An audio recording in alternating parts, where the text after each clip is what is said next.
Hello everyone, আসসালামু আলাইকুম। কেমন আছেন সবাই? তো আমি আজকে আপনাদের আমার হোম ট্যুর দেখাবো। এটা হচ্ছে আমি সেকেন্ড যে ফ্ল্যাটটায় গেছি, এটা হচ্ছে ওই ফ্ল্যাটটা। তো এখানে প্রথমে মেন গেট দিয়ে ঢুকতে আমি আমার ফ্রিজটা রেখে দিছি বেসিংয়ের সঙ্গে, যেহেতু জায়গা নাই, জায়গার অনেক অভাব, তার জন্য এখানে রেখে দিছি। প্রথমে আপনাদের দেখে দিচ্ছি ওয়াশরুমটা। তো ওয়াশরুম তো দেখানোর মতো কিছুই নাই, তারপরও একটু দেখিয়ে দিলাম হালকার উপরে। এখান দিয়ে ওয়াশরুম, তারপর হচ্ছে আমার বেডরুম, আর এখানে হচ্ছে ডাইনিং রুম না, এটা হচ্ছে ছোট্ট আরেকটা রুম। এই রুমের ভিতরে এগুলো রাখা আছে। আমি সেগুলো আপনাদের ঘুরিয়ে দেখাচ্ছি যে কোথায় কী রেখে দিছি। এটা তো শুধু রেখে দেওয়া বলে না, এটা হচ্ছে একটা স্মৃতি হয়ে থেকে যাবে আজীবন। এটা হচ্ছে আমার পাশের রুমে ভাড়া দিছি, ওখানেও 2 রুম। তো আমার বেডরুম, এটা বেডরুম দিয়ে ঢুকতেই এখানে আমার মেয়ে শুয়ে আছে। তো আমি ওটা আর দেখালাম না। তারপর পাশে আমি কি রাখছি সেটাই দেখাচ্ছি। এখানে আমার মেয়ের জামা কাপড় রেখে দিছি। তারপর সুকেস, ওখানে হচ্ছে গিয়ে ড্রেসিং টেবিল, খাটের সঙ্গে আবার আলমারিটাও রেখে দিছি। ওখানে ছোট্ট একটা টেবিল আছে, ওই টেবিলটা, তার পাশে আবার সোফার উপরে টিভিটা রেখে দিছি। মানে আমার ছোট্টখাট্ট একটা সুখের সংসার। সবাই মাশাআল্লাহ বলতে ভুলবেন না। আর আমি এখন রাতের বেলা ভয়েসটা দিচ্ছি, ফ্যানের আওয়াজটা আসতে পারে, তো আপনারা সবাই একটু ইগনোর করবেন। এখান দিয়ে আমি আবার দেখিয়ে দিচ্ছি ভালোভাবে। তারপর ওখান থেকে এখন চলে যাব সোজা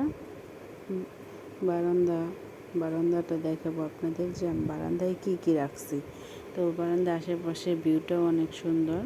এখানে দেখেন অনেক অগোছালো অবস্থায় রয়ে গেছে। তো আমি তো অনেক দীর্ঘদিন যাবৎ 1 বছর অনেক অসুস্থ ছিলাম, তার জন্য কোনো কাজকাম করতে পারিনি, তার জন্য এরকমভাবে রেখে দেওয়া হয়েছে। তো এটা হচ্ছে এখন আমার কিচেন রুমটা দেখাবো। আমার পাশে যাদেরকে আমি ভাড়া দিছি ওনারা এখানে রান্নাবান্না করতেছিল। তো এটা হচ্ছে ওনার পাকের ঘর, কী অগোছালো করে রেখে দিছে। উনি এরকমভাবে সবসময় রেখে দেয়। তো আমি আবার আমার পাকের ঘরটা দেখিয়ে দিচ্ছি যে আমি কোথায় কিভাবে কি রাখছি, সেটাই আপনাদেরকে দেখিয়ে দিচ্ছি। এটা হচ্ছে আমার পাকের ঘর।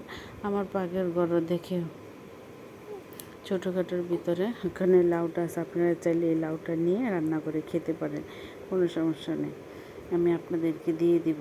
তারপরে এখানে দেখেন একটা করে সব আমি দেখিয়ে দিচ্ছি।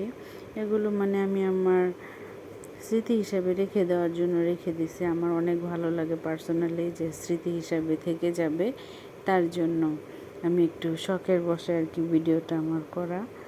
এখান দিয়ে আমি বারবার একই আপনাদের দেখাচ্ছি, এখন আর কি দূর থেকে দেখালাম যেন একটু আপনারা বুঝতে পারেন, সেটাই আর কি। পুরোটা আমি আবার আপনাদেরকে দেখিয়ে দিলাম, এটাই, তাছাড়া আর কোনো কিছু না। এটা হচ্ছে আমার মেয়ের দোলনা, আমার হাজব্যান্ড নিয়ে আসছিলো।